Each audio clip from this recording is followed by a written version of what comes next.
من الشيطان الرجيم بسم الله الرحمن الرحيم السلام عليكم ورحمة الله وبركاته. زيما القاري دوست محمد يوتيوب چینل تاسو تبیا مخاطب یما.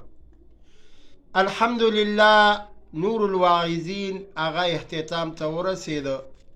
کمی واقعاګانې چې مونږ په دې یوټیوب چینل کې وکړي الحمدلله ما ته پته ولګېده تاسو ټولو ښه په شوق سره هغه کتلي دي او لګیا یې ګورئ یې. اوس نن مکاشفة القلوب یعنی دا د امام غزالی رحمه الله کتاب دی. مکاشفة القلوب یعنی دا د داسې عالم کتاب دی، د داسې هستی کتاب دی که زه په دې خبرې کوم نو خبره ډېره اوږدېږي، خو په دې کې شک شبه بالکل نشته. او دا صاحب فرمایي چې د نبی کریم صلی الله علیه وسلم یو حدیث را نقل کوي او هغه څنګه را نقل کوي؟ وی ما دا حدیث مبارک وکتو نو د خپل کتاب ته مې راوړو چې زما دا کتاب دا زینت شي یعنی خیسته شي. حدیث مبارک څه دی؟ نبی کریم صلی الله علیه وسلم فرمایي وی رب العالمین په مخ د ځمکه باندې یو داسې فرشته پیدا کړې ده. هغه فرشتې سر د عرش نه لاندې دی یعنی لږه فاصله کې لاندې دی. خپې د هغې لاندې د تختې یعنی د دې ځمکې تخت صراط نه بلکل لاندې هغې ته رسېدلي دي.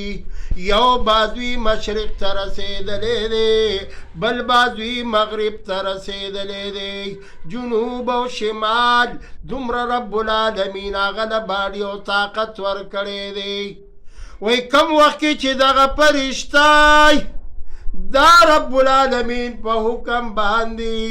یو نیر ته یو سین ته راځي د څه وجې نه دومره رب العالمین وزرې ورکړي دي چې بېشماره څومره چې دا انسانان او مخلوقات. وی دغه فرشته د رب العالمین په حکم باندې دا یو غوپه لګوي په دغه سمندر کې په دغه اوبو کې او دا بیا بهر ته راوځي. کله چې دی وزرې پړقی لکه تاسو اکثر باز ګورئ بعد هم دا خپلې وزرې خوځوي، دقه رنګ دا فرشته وزرې وخوځوي څومره چې د دې نه اوبه څاڅکي کېږي د هغې نه رب العالمین هغې نه یو فرشته پیدا کوي او تر قیامته پورې د مغفرت دعاګانې غواړي هغه چا دپاره څوک چې درود ابراهیمي یا درود محمدي په عقاید و جهاد محمد رسول الله صلی الله علیه وسلم باندې لولي. الله پاک دې موږ او تاسو لم دا توفیق راکړي چې موږ په عقاید و جهاد باندې درود شریف دا اولولو. او دا درود شریف لستل دا د کوم ځای نه راغلي دي؟ قرآن وګورئ. ان الله وملائكته يصلون على النبي يا أيها الذين آمنوا صلوا عليه وسلموا تسليما. رب العالمین فرمائی اے پرشتو تاسم پا قید و جہان بانی درود وائی او زم پی درود وی ما اللہ پی درود وی. خدا اللہ درود اگر رحمت را لیگل دی، دا پرشتو درود رحمت را لیگل دی، زما استا پا زبان باندی وینا کول دی. درود شریف با منگ پا قید و جہان باندی زیاد پا زیاد وائی. امام غزالی صاحب رحمت اللہ تعالی علیہ پا کتاب کی پا دی مکاشفة القلوب کی یو خبر ذکر کئی او هغه خبره څه د وو خبرو ذکر یې کړی دی. نمبر 1 زبان یادی جبا کله چې سحر کیږي دا ټول بدن د جبې ته یو خبره کوي چې د الله خاطر وکړه کنټرول کې شه، هسې نه چې رب العالمین درته په قهر شي او تاله عذاب درکوي چې موږ له اوس عذاب رانه کړي. نمبر 1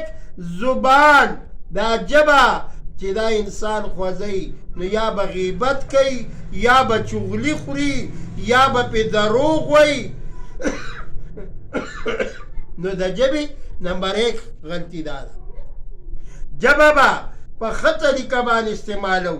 یا به پې د قرآن تلاوت کوو یا به پې عقاید و جهان باندې درود وایو یا به قرآن پاک په دې ژبه باندې وایو دا د 2 خبرو ذکر دا څه دپاره دی چې موږ او تاسو کې د رب العالمین خوف الهي پیدا شي چې د الله پاک نه موږ او تاسو ویریږو وجه څه ده وجه دا ده قرآن په 30مه سپاره کې سورت یاسین کې رب العالمین فرمایي چې زه به تاسو باندې دا خپل لاس دا خپل خپې په تاسو باندې به ګویي کوي نو دا ژبه به هم ګویي په تا باندې کوي دا نمبر 1 نمبر 2 دا ستا سترګې چې دا تا څنګه استعمال کړي دي قرآن موافق دی استعمال کړي دي او کنا د قرآن نه غیر دی استعمال کړي دي په دې سترګو باندې قرآن ته دې کتلي دي حدیث ته دې کتلي دي که ناروا دې پې کړې ده 3 نمبر زړه یعنی زړه په بدن کې باچا دی څنګه چې په قرآن کریم کې زړه یعنی دا قرآن زړه سره سورت یاسین شریف دغه رنګې دا زړه دا بم صفا کې څنګه چې په قرآن کې سورت یاسین شریف زړه دی داسې د انسان په دې بدن کې زړه باچا دی حسد به نه کې او په دې زړه کې بچا ته بغض دا به نه ساتي اسې نه چې رب العالمین په ورځ د قیامت ستا دا زړه ګویي وکړي چې یا الله زه ګویي کومه چې زه د دې بنده کې تا پیدا کړی ومه او دا ګویي کوم چې د به حسد کولو بغض به کولو کینه به کوله نو د زړه به ډېر خیال ساتئ او بیا به ورپسې دغه رنګ لاسونه دا رنګې خپې دا رنګې خېټه دا رنګې غوڼ بدن چې دا به صرف او صرف عبادت کوي وما خلقت الجن والانس الا ليعبدون ما پیرې او انسان د خپل عبادت دپاره پیدا کړی دی نو رب العالمین دی په دې خبرو باندې موږ او تاسو له د عمل کولو توفیق راکړي چې ژبه لاس خپې دا خېټې له څه مراد دی یعنی دی کې به حرام نه چې حلالو کوشش بکې اسې نه چې حرام پکې واچې عبادت بکې عبادت به دې نه قبلېږي نو د خېټ داسې خوف لکه راشي یو واقعه ذکر کیږي امام غزالی صاحب رحمت الله تعالی علیه په خپل کتاب کې دا واقعه ذکر کوي څنګه ذکر کوي یو زنانه ده او هغه الهي خوف په دې زړه کې ساتي و یو ورځ دا وږې شوه او راله یو نوجوان ته ودرېدله نوجوان ته وایي چې ما باندې خوراک وکړه هغه وایي خوراک به در باندې وکړمه خو د هغې نه بعد زما مطالبه ده ویل دې ویل چې مطالبه راغله وایي دا زنانه ترې واپس لاړه وایي په 2مه ورځ باندې بیا راغله چې زه وږې ما باندې د الله د رضا دپاره خوراک وکړه د ماشومانو د وجې نه بیا دا زنانه راځي او وږې ده تږې ده او بیا بې سوکه ده دغه زنانه خوف الهي په دې زړه کې لري